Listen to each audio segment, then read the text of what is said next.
बोल लक्ष्मी नारायण भगवान की जय। तुलसी माता की जय।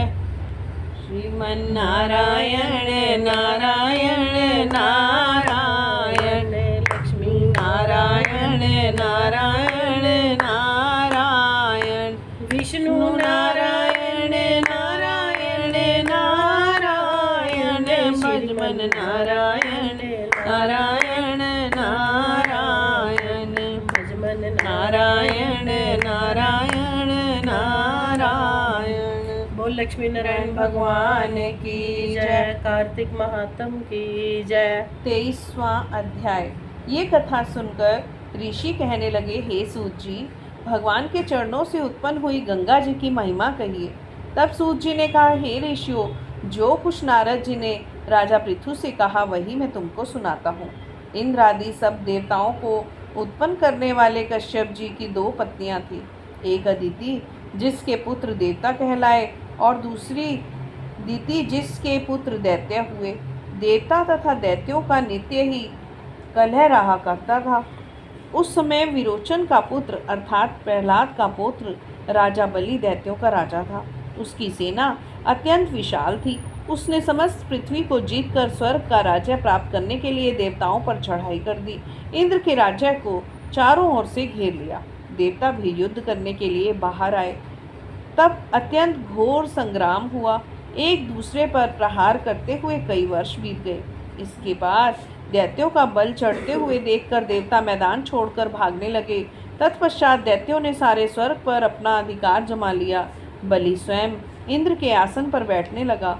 साथ ही देवताओं के समस्त कार्य अपने राक्षसों के अधीन कर दिए। यज्ञ की बलि भी आप ही लेने लगा। तब अदिति अपने पुत्रों को दुखी देखकर बहुत चिंतित हुई। फिर वह अपना स्थान छोड़कर देवताओं की जय और दैत्यों की पराजय के निमित्त भगवान की तपस्या करने के लिए हिमवान पर्वत पर चली गई। वहाँ कुछ समय फलाहार खाकर कुछ काल सूखे पत्ते और कुछ काल तक पवन का ही आहार करती रही। फिर पैर के अग्रभाग से खड़ी होकर भगवान की तपस्या करने लगी। इस प्रकार 1000 वर्ष तक तपस्या की।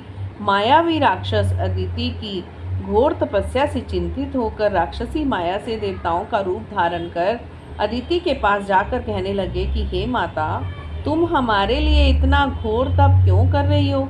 आत्मघात करना सब शास्त्रों ने पाप बताया है, इसलिए आप तप छोड़कर अपने पुत्रों को सुखी कीजिए। लेकिन यह सुनकर भी अदिति समाधि से चलायमान न हुई। तब उन्होंने अदिति को मार डालने का निश्चय किया। इसलिए उन्होंने अदिति को जीवित जला देने के लिए उस वन में आग लगा दी।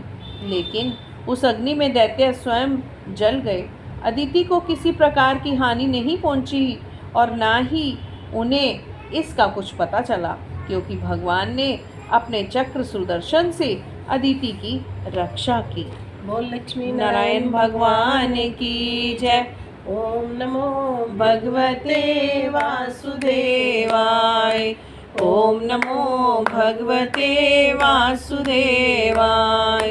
ओम नमो भगवते वासुदेवाय। ओम नमो भगवते वासुदेवाय। ओम नमो भगवते वासुदेवाय। लक्ष्मी नारायण भगवान की जय। तुलसा माता की जय।